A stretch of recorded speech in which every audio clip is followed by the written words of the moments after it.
The AK-74 has been buffed. With an increase in headshot damage, we're taking it to legendary triple pack-a-punch and facing off against the Guardian boss fight in Citdalle Des Morts. And of course, right away, here is the loadout that we're using with this AK-74. It's been a while since I've used the tac stance laser, so I'm excited to get back into it. And personally, I really like the iron sights of the AK. I know they're functionally not good, but ever since the original Modern Warfare 2, Black Ops 1, Modern Warfare 3 especially, I love using the AK, and these iron sights are just iconic. We are also using the brand new animated camo that we got from the Nuketown event. Like I said, old news, I just got back from my honeymoon, so thank you all so much for the support, but I did manage to complete the Nuketown event. Unfortunately, it was just another XP event, which is just really boring, but I wanted to give them their flowers because that is exactly the style and the artwork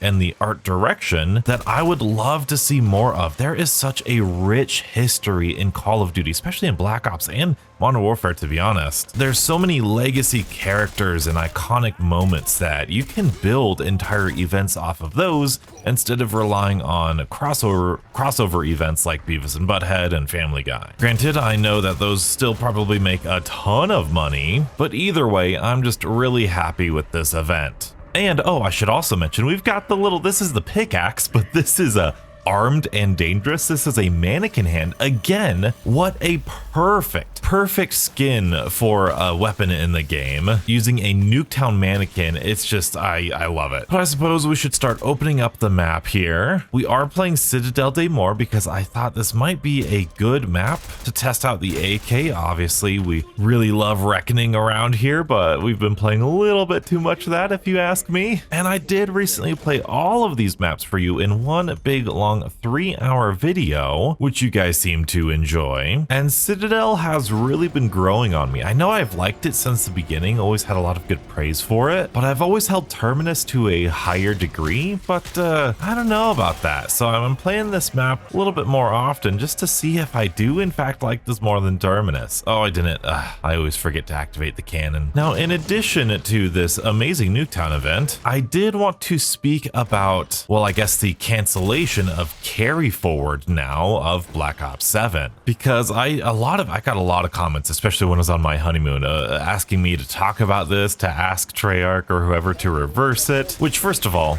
I don't have that much power. I really don't. I'm just some guy making zombie videos in spreadsheets, okay? I don't have that much pull anywhere. But I do think it raises an interesting, oh man, this is, I love the AK, I love how it feels. It raises an interesting question about carry forward, and I've seen a lot of conversation, and I think there's kind of an important middle ground, or I guess technicality, that not a lot of people like to bring up. See, this all started when Black Ops 7 was first revealed and carry forward was announced, and everyone kind of had an issue because, oh my goodness, that means like at least during season 1 they're gonna release Beavis and Butthead and all of these things that we have here in Black Ops 6, and it's just going to kill the theme anyway, which in my opinion is a very good point. Also, we have Pack-a-Punched our AK now, so we're getting that 3-round hyper burst, which sounds very kind of broken and like it shouldn't be there, but I do kind of like it now. It's growing on me. Just the really fast, almost warped sounding of that burst is really cool. But talking about the Beavis and Butthead, oh yeah, we need to talk to Dr. Kraft here. But talking about the carry forward and Beavis and Butthead and all these things, as a zombie player who primarily plays solo, I don't have that big of an issue with the skins in this game. If I don't want to see a goofy skin like Reznov here, I don't need to play with them. In fact, 99% of my playtime in this game has been with the set crew of characters and solo. So I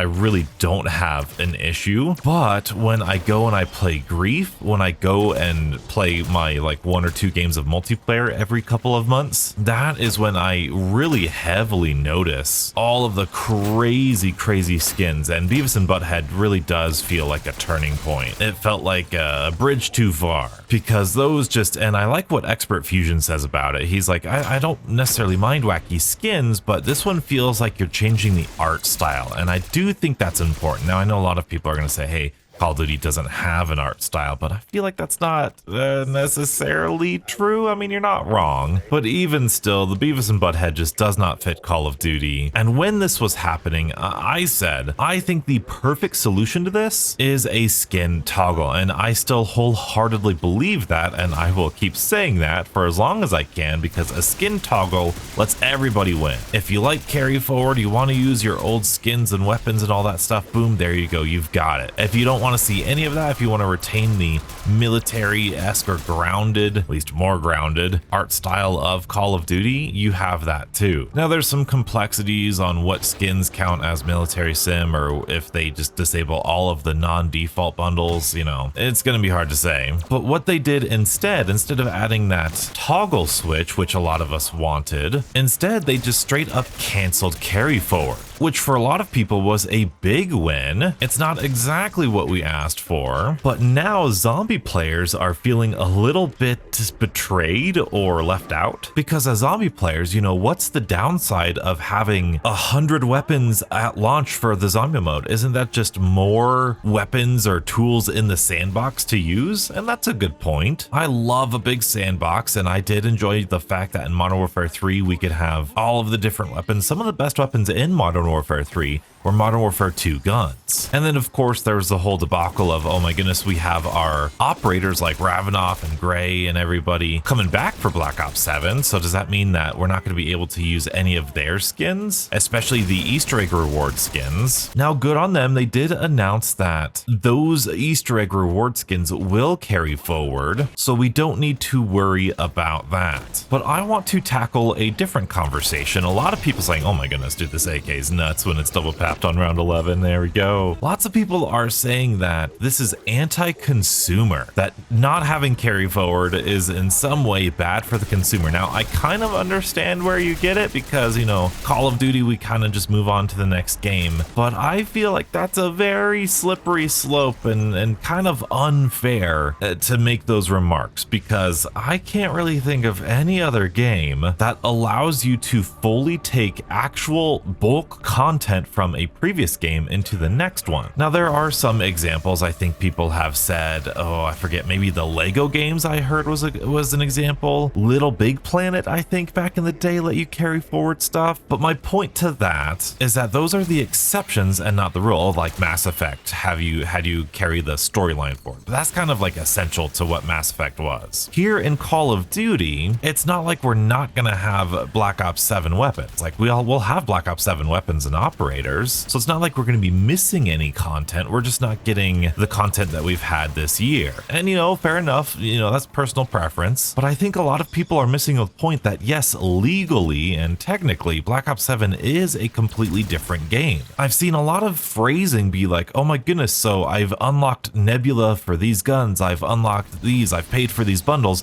and now I'm going to lose that going into Black Ops 7. And, you know, maybe they're being hyperbolic and I'm just being too ticky-tacky, but you're not losing anything. The bundles that you buy in Black Ops 6 are still going to be in the game that you bought them for in Black Ops 6. They're not going anywhere. So legally, I don't see how that's really anti-consumer. Now you could argue, oh my goodness, but everybody goes on to the newest Call of Duty, so it's very bad for them to abandon all of these things. They should just carry forward everything. And I think that is, well, one, a personal preference, because especially as a zombies guy, like we go back and we play all of these old zombie games fairly consistently, even the ones that aren't very popular. I've seen people go back to Vanguard, and even still, that again has no like legal ramifications. And personally for me, that's not that big of a deal, because I know I'm gonna be back and playing Black Ops 6 a whole bunch, because I love Citadel, I love Terminus, and I really like Reckoning, so I will be playing these maps in the future for sure. Oh, and we've got a bug round, so we better do the Raven Sword, right? Better do it. So yeah, ultimately you're not losing anything. You're still going to be able to use what you unlocked and bought in the game you used and unlocked it for. Oh, and this will give us the lightning thing, won't it? Indeed it will. But of course, legally aside, what if people just think it's not fun? What if people, oh, I wanted to use all of these different weapons? That's kind of the first point that I brought up, and that's a good point. Let me get this. I think that's a fish, right? I think it's that one. It is. Okay, cool. And so even if you don't believe my, like personal preference, like not carrying forward, cosmetics, whatever, hear me out on the weapons. The only other time we've had carry forward is Modern Warfare 3 Zombies. Modern Warfare 3 Zombies had Modern Warfare 2 weapons, but the difference, in my opinion, is the fact that we never were able to use Modern Warfare 2 guns in any form of zombies. So when Modern Warfare 3 Zombies came around, oh my goodness, we did have 100+ weapons to use, and they were all fresh and all new. I still haven't used every single gun in Modern Warfare 3 because I was focused on the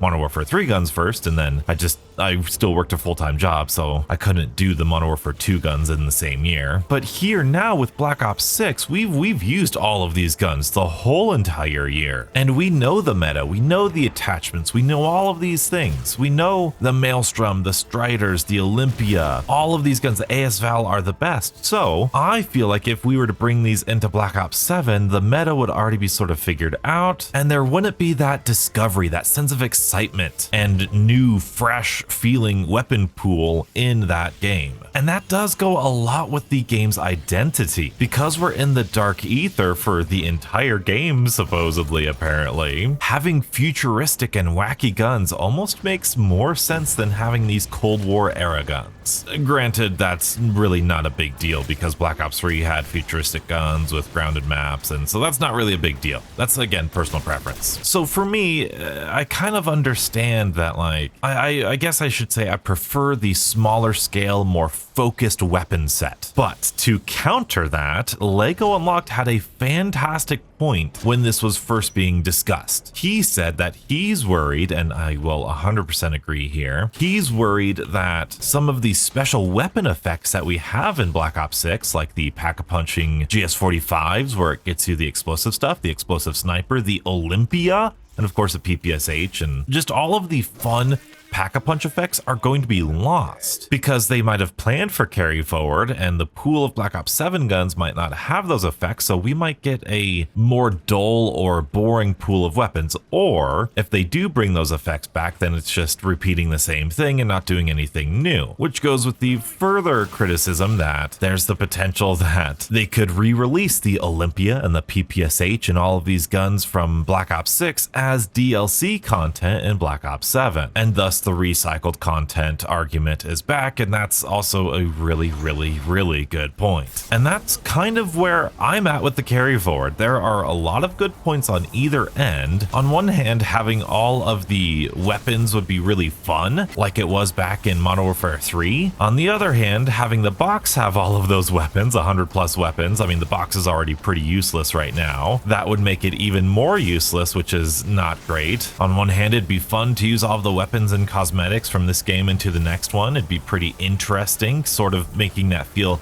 more like a year 2. On the other hand, they're not legally obligated since it's a completely new and different game. I think I'm gonna have to land myself on the side where I'm kind of happy they didn't do carry forward, just overall, but I see the desire and upsides of bringing carry forward over. Plus, that's not even talking about the development side. Man, I completely forgot about that. How do the developers feel about bringing carry forward? Because that's something else kind of mentioned, we have the Maelstrom, we have the Striders with the AS-Val, we have the good guns. So do the developers now have to balance the entire zombie and multiplayer meta over the already existing time to kill and zombie balance? Are they happy about that? That sounds like a really tough job, balancing 100+ guns to feel about useful and niche at the same time versus only having to balance a weapon pool of 30 to 50 to 60 guns each year, each installment. Again, just an interesting conversation to have. Let's get this Raven out of here. There it is, beautiful. Come on down, Raven. Thank you for your talon. Let's go get the light sword now. And the reason I'm spending so much time talking about this is because, like I said, I got a lot of comments being like, Donuts, we need your voice. We need you to talk about this. And this is just objectively bad altogether. And I've seen like a petition being signed, which is like, great, use your freedom of speech to say whatever. That's awesome. But also, I just can't get behind something when it's not entirely black and white. It's not this clear cut, of course I killed 2 of them. It's not this clear cut answer of this is good, we need to do it. And it's completely objectively bad if you don't. I just don't see that as being the case in this situation. So I'm sorry to to disappoint you, but just because I don't, oh, I just killed that one, dang it.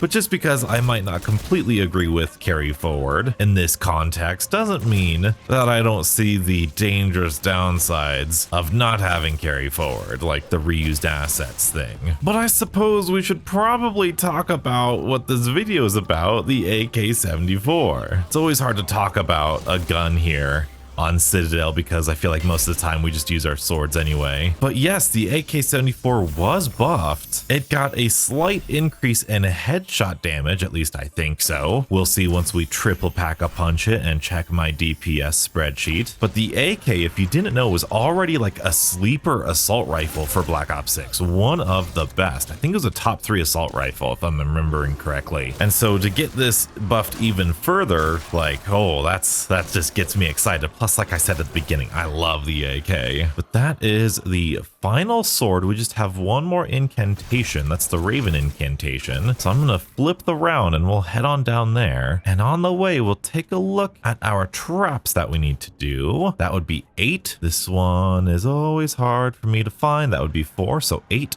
8 for nothing. I didn't know there would be food here. Oh man, that means I ate for nothing.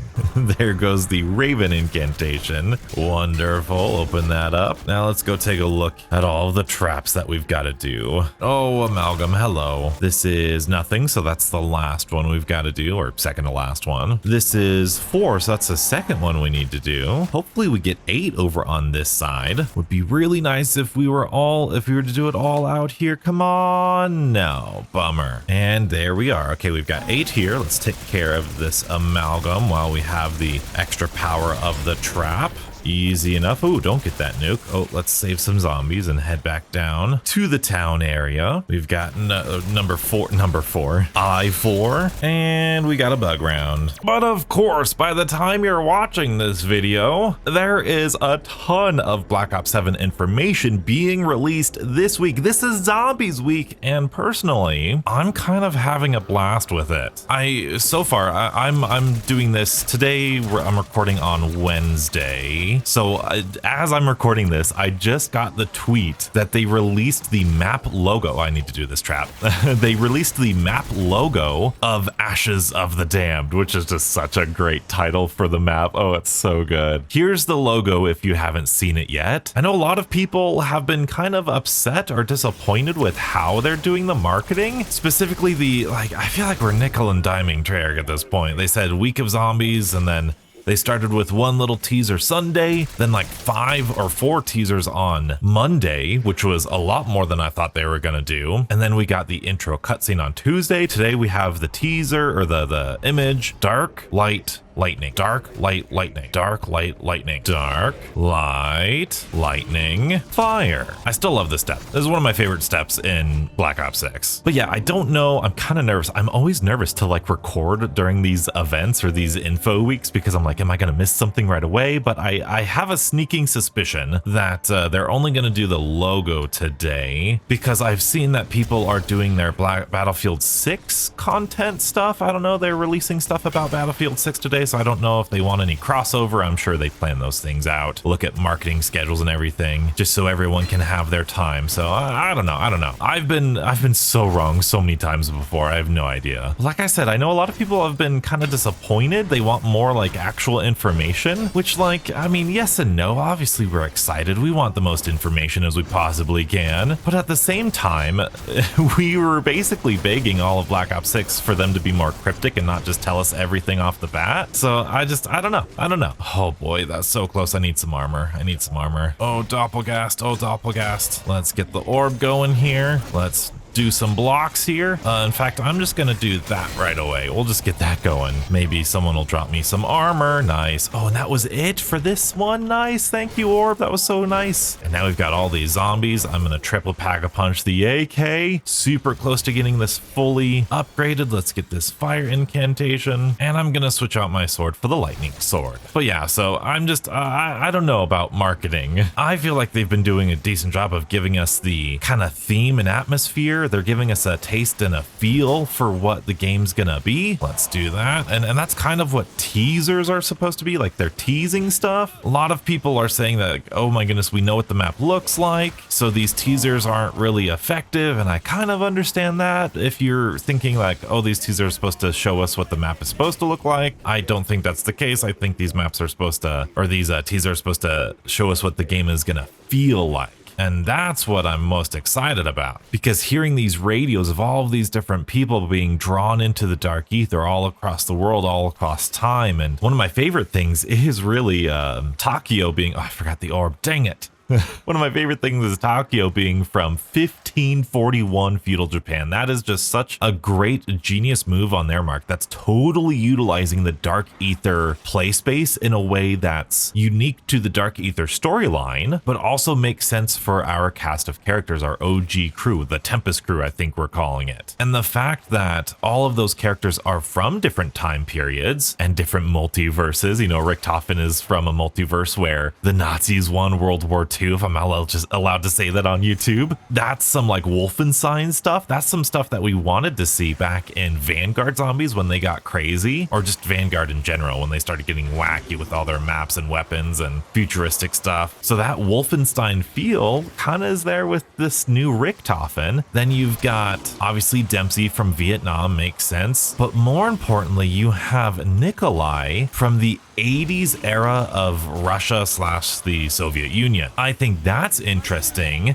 because that's a very similar era to Gregory Weaver. And that brings me to the intro cutscene, which I'm really excited about. In the intro cutscene, they paired up our characters very purposefully, I think. You have a moment between Weaver and Nikolai, both Russian. Weaver, as we learned, his mother stopped being a part of the Soviet Union or defected or something, and he defected to America. So that's going to cause conflict with Nikolai, I think. They're going to be able to share their war stories and their sides of the conflict, which I think is a really fascinating angle. You've got Maya and Takio, which was my favorite part of the intro cutscene because they shared the katana. But also when you think about them, you think about how they both don't quite fit in, right? Takio's from 1500s. So how's he gonna fit in with these modern day people? But then also Takio has that sense of honor that he's struggling with. And how is that gonna relate to Maya, who has been with us, even though she really doesn't need to? That loyalty aspect between those two characters, I feel like that's the reason they put them together. Now, of course, Richtofen and Carver are pretty obvious conflicts there for the whole Nazi thing. I think you can pair up Richtofen with anybody and you get some good conflict, but Carver is basically like the Dempsey of this modern group, very much hoorah, military man, general, ready to fight. And to hear in a different timeline that America lost World War II and then the Allies lost World War II, that's going to be very interesting to hear dialogue between them. And then that leaves Dr. Gray and Dempsey, which I haven't thought of like a really deep, like either similarity or conflict between them. Dr. Gray is a scientist. Dempsey's, like I said, very similar to Carver, very America, hoorah, let's go sort of thing. But maybe they'll change him a little bit because he's in the Vietnam War, which is a very polarizing conflict in American history. So who knows what they're going to do with that? I don't know. I'm just excited for the pairing that they're giving everybody. I think it's really purposeful and really well done. If that is, they have some really good character dialogue, because dang it, the character dialogue needs to be so much better than what it was here in Black Ops 6. They need to have so much more to talk about, not just between each other, but in the map too. When they see something crazy or strange, they need to tell a story about it. They need to give us a little bit of backstory on who they are and what they think and all this stuff. More story, less quips. Quips are fine, they just gotta be balanced. But of course, it's finally time. Well, actually, we just destroyed that whole horde of zombies. We have enough points. We triple pack a punch that we just upgraded this to salvage. I need to go get Deadshot, but we need to throw on our damage numbers and see just how much damage this AK is doing. But first, I'm gonna get tier 3 armor so I don't have to come back here. All right, let's drink some Deadshot. Now, I don't know, the previous headshot multiplier or headshot number for the AK was 6,098. But now after the buff, let's see, 6,814. That is quite a bit of a buff. Wow, that's quite a bit of a buff. Actually, no, I got that wrong. It is a buff. It's definitely buffed, but the previous damage, I was using the wrong number. I had to retest this after the Deadshot thing. The previous damage was 6,406. So it's only like a 400 damage increase, but that's still substantial. Ooh, we're gonna use that. We're gonna use that Grim Reaper. That takes the AK from 88,700 DPS to 94,300. That is impressive. That is easily an A tier, if not S tier weapon for Black Ops 6. Plus you add on the double time augment, which I have for double tap, increases your rate of fire. Then you have rapid fire if you want to. Whew, this gun can deal some pretty good damage. But hey, speaking of double tap, the Wonder Fizz is here and I can get all of my fun stuff. Let's do that. Beautiful. And now let's see how fast this gun is gonna shoot. Oh my goodness, I do think I have double time on here. Let's see, amalgam. Oh wow, I don't have an ammo mod. That's just a straight round 25 amalgam with this AK. Now the other assault rifles like the AMAX 10 round conversion kit and the ABR rapid fire is still good, but I would imagine you put on rapid fire on this AK double time, I betcha we're gonna be doing more damage than that ABR. But we have one last thing to check. How is this thing gonna do against the Guardian boss? Let's grab our elemental pop. Oh, I don't know what ammo mod I want. Maybe just light mend here. I think I'll just get light mend for the doppelgast, because with the elemental pop we should be able to destroy him. Now he was already weak, but this should help us in the boss fight. Ooh, a Casimir. Yeah, why not? Let's go get ourselves a max ammo and head on back to spawn and initiate the boss fight. And accepted the vote. Come on, Golem, let's go, let's go. There we go. I'm telling you, man, this might be better than Terminus. Dang it. It's just so fun. Plus, I want to test out the swords in season 6. I know we only have like a month, yeah, I guess it's almost a month at this point, month and a half until Black Ops 7. So I don't have much time, but the swords I think deserve some justice, at least on this channel. But as you can see, this AK, yeah, it's doing quite a bit of work here. Let's break that. We're dealing 1,700 damage critical, but with double time, or I'm sorry, double standard, we're dealing like 1,900 damage, which is pretty darn good. I do also feel like there's more to these incantations, sort of, I guess. I don't know. I could do a deep dive into how these work, right? Kind of what range and angles. We know the electric ones and the fire ones are best for the amalgams. And plus, I need to find like a really decent high round training spot on this map. There's so much to Citadel. Oh, here's a doppelgast. Let's take him out just like that. Wow. But we're back. We're back. Hello. Let's do this. Actually, I am going to throw down a chasm. I'm gonna try to throw down a Casimir. Come on, Casimir. And then we'll get close to ya. And we're gonna go, oh, tack stance. We'll do tack stance into here. Get your last elbow all dead and done. I think that's it. Oh, there goes his chest. Let's do his feet next here. Let's break that armor. And then break that armor. We're still dealing 1,900 occasionally with double standard. I think double standard has a lot more to do, has a lot bigger impact at bosses than I originally gave it credit for in my double tap review. But there we go. There's everything. There he goes. He's immune now. Not necessarily a difficult boss fight anymore, this Guardian, but I think it's a good measurement for weapons. Oh, we better prepare for the amalgam. Let's go. You know, we'll start with the fire. Is there like a limit to what these things can kill? If they're all in the same group, I feel like that's most of them. Oh, that's gonna be hard to tell the range of it though. All right, let's get the electric incantation. Wait for the amalgam to spawn in. Hello. Goodbye. When he dropped a monkey bomb, I will gladly take that for this next phase, which should be starting soon. Yes, indeed. Let's go. Throw a monkey bomb down and stay close to him. We're dealing 1,900. Ooh, 25. Oh my goodness. 24 is a crit. That's better. Let's get him going. Let's get him going pretty darn fast. This AK is slowly becoming one of my favorite weapons in the game with ease. You'll love to see it. Any sort of buff I'm happy about. I know know it was multiplayer but transferred over here to zombies. AK-74, if you haven't used it yet after the buff. It was already good before, it's not completely game changing, but it's just even better now. So now what are your thoughts on Carry Forward and Black Ops 7? What would you do differently with the marketing, if anything? And if you've missed anything about Black Ops 7, I have got you covered. From the teasers to breaking down the intro cutscene and the blog post, and any future updates about Black Ops 7, be sure to subscribe, check out these videos, and stay beautiful.